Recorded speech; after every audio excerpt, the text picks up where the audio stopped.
লুকোবি কোথায়? যেখানেই লুকো আমার আয়না খুঁজে বার করবেই। জল্লাদ, একে জবাই করো।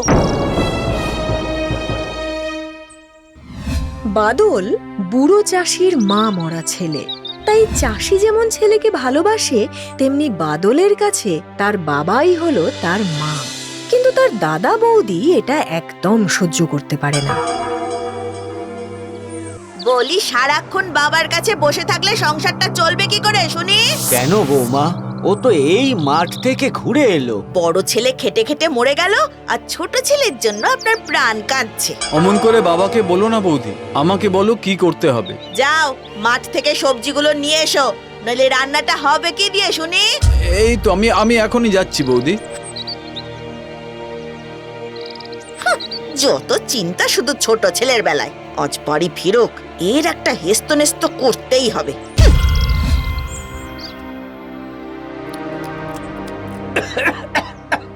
আস্তে আস্তে, এই নাও নাও নাও, জল খাও বাবা, নাও। আমি বলছি, তুমি দেখে নিও, এই সব জমি জায়গা বাবা তোমার ভাইয়ের নামেই করে যাবে। এটা তো আমি মোটেই হতে দেব না। তাই তো বলছি, যা হোক করে ওকে বিদেয় করো দেখি। যা বলেছো। আর বাবা যদি ওকে যেতে না দেয়? তাহলে তার শাস্তি বাবাকে পেতে হবে। খাবার, ওষুধ সব বন্ধ করে দেব। দাদা বৌদির সব কথাই আড়ালে দাঁড়িয়ে শুনছিল বাদল। না না না, যে করেই হোক আজ রাতেই আমি এই বাড়ি ছেড়ে চলে যাব, না হলে ওরা বাবাকে ভারী কষ্ট দেবে। সেদিন রাত ঘনালে বাদল চুপি চুপি তার বাবার কাছে আসে ও ঘুমন্ত বাবাকে প্রণাম করে বেরিয়ে যায়।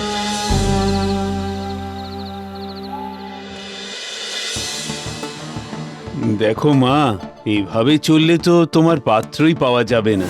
এত রাজ্য থেকে এত রাজা মহারাজারা এলেন, কিন্তু পিতা, আমার তো একটাই শর্ত, শুধু ওই। জানি তোমার ওই জাদু আয়নার খেলা। হ্যাঁ, কেউ লুকোনোর পরেও যদি এই আয়নায় তার ছবি পড়ে আর আমি তাকে খুঁজে পেয়ে যাই, তাহলে তাকে আমি কিছুতেই বিবাহ করব না। ও কি যে হবে কে জানে।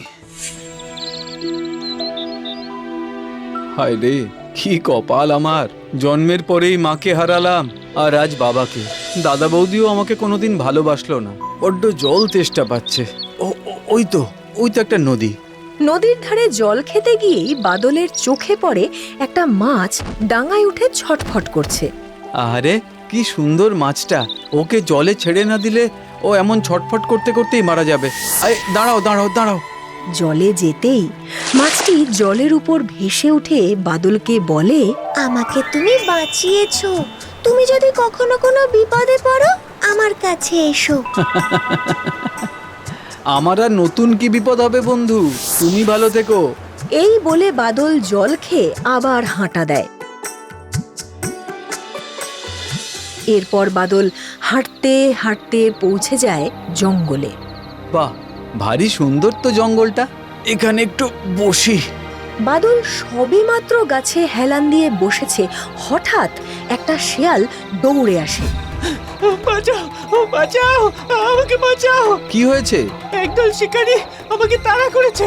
আচ্ছা আচ্ছা, দাঁড়াও দাঁড়াও, আমি তোমাকে ঢেকে দিচ্ছি।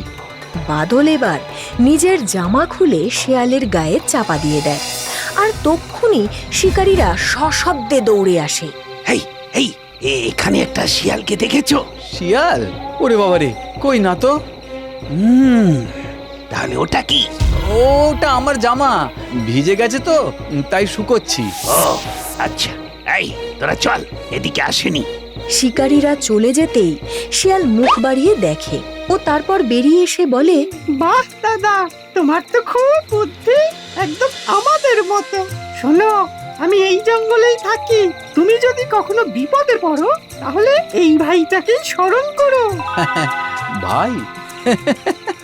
আচ্ছা ঠিক আছে, মনে থাকবে তোমার কথা, চলি।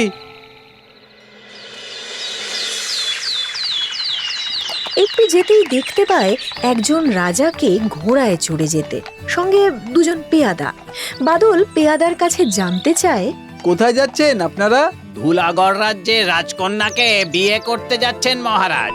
তারপর সেই রাজকন্যার অদ্ভুত আয়নার কথাও পেয়াদা তাকে বলে। শুনে বাদল ভাবে, যাই, আমিও একবার চেষ্টা করে দেখি। আমি তো থেকেও কারোর মনে নেই, তার থেকে জিততে পারলে রাজকুমারী, না পারলে গোর্দা। যেমন ভাবা তেমন কাজ। এদিকে রাজা, পাত্রমিত্র, রাজকুমারী সবাই সামান্য এক চাষি বাদলকে দেখে হেসে তো কুটিপাটি।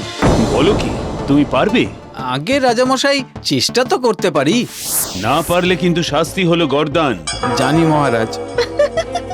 বেশ, তাহলে কাল সকালে আপনি লুকিয়ে পড়বেন আর আমার আয়না আপনাকে খুঁজে বার করে আনবে। আর আনতে পারলেই রাজি। কতক্ষণ লুকিয়ে থাকতে হবে? সারা সকাল, বিকেল হলে ফিরে আসবেন, অবশ্য তার আগে।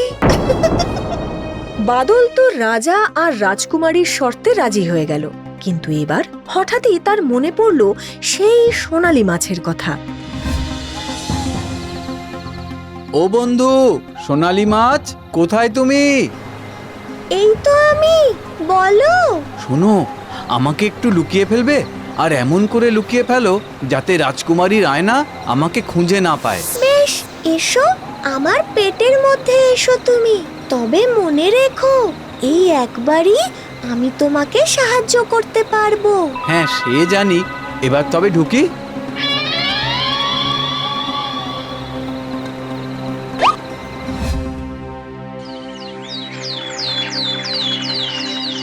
সকাল হতে না হতেই রাজকুমারী তার আয়না নিয়ে চাষির ছেলেকে খুঁজতে শুরু করে। এ কি, কোথায় গেল জাদু আয়না? দেখাও দেখি কোথায় সে। না না না, সময় ফুরিয়ে যাচ্ছে। বিকেলের আগে খুঁজে না পেলে আমাকে যে ওই চাষির ছেলেকেই বিয়ে করতে হবে। চারদিকে আয়না ঘোরায় রাজকুমারী, কিন্তু কোনো ছবি পড়ে না তাতে। ওদিকে বিকেল হতেই মাছের পেট থেকে বেরিয়ে বাদল উপস্থিত হয় রাজার সামনে। তাহলে মা, তোমার শর্ত তো পূরণ করেছে। এবার তাহলে তোমার বিবাহের আয়োজন করি। পিতা, জাদু আয়নার থেকে যে একবার লুকোতে পারে সে বারবারই লুকোতে পারবে। আমি তাই আরেকবার ওর পরীক্ষা নিতে চাই। বেশ, তবে এটাই শেষবার। বেশ, তাই হবে পিতা। যাও পুত্র, তুমি বিশ্রাম নিয়ে আগামীকালের জন্য প্রস্তুত হও। এবার আর কিছু না ভেবে রাত হতেই জঙ্গলে গিয়ে উপস্থিত হলো বাদল।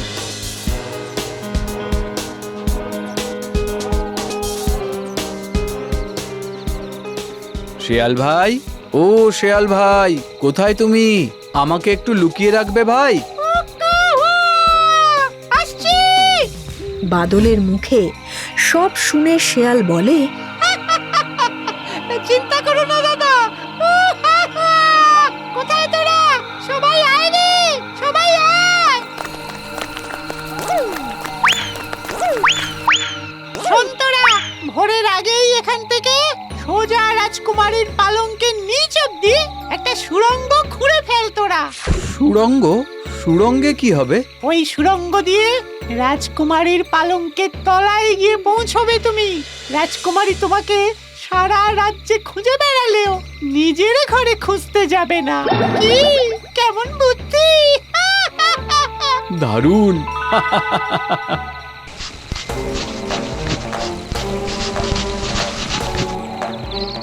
ভোর হতে না হতেই বাদল পৌঁছে যায় রাজকুমারীর পালঙ্কের তলায়। আর রাজকুমারী রাজ্য তোলপাড় করে খুঁজেও বার করতে পারে না চাষির ছেলেকে। খুঁজে পেলে তাকে? না, অদ্ভুত বুদ্ধি ধরে সে। পিতা, এমন লুকোনোর বুদ্ধি যার, আমি তাকে বিয়ে করতে রাজি, কিন্তু কোথায় সে? এবার বলুন তো, কোথায় লুকিয়েছিলেন? ক্ষমা করবেন রাজকুমারী, আপনার পালঙ্কের নিচে লুকিয়েছিলাম। ওখানে পৌঁছলেন কি করে? আগে সুড়ঙ্গ কেটে। বাহ বাহ বাহ! এই কে আছো? সানাই বাজাও, বিয়ের আয়োজন করো। মহারাজ, তার আগে যে আমার অসুস্থ বাবাকে নিয়ে আসতে হবে। মন্ত্রী, এখনই রথ পাঠাও।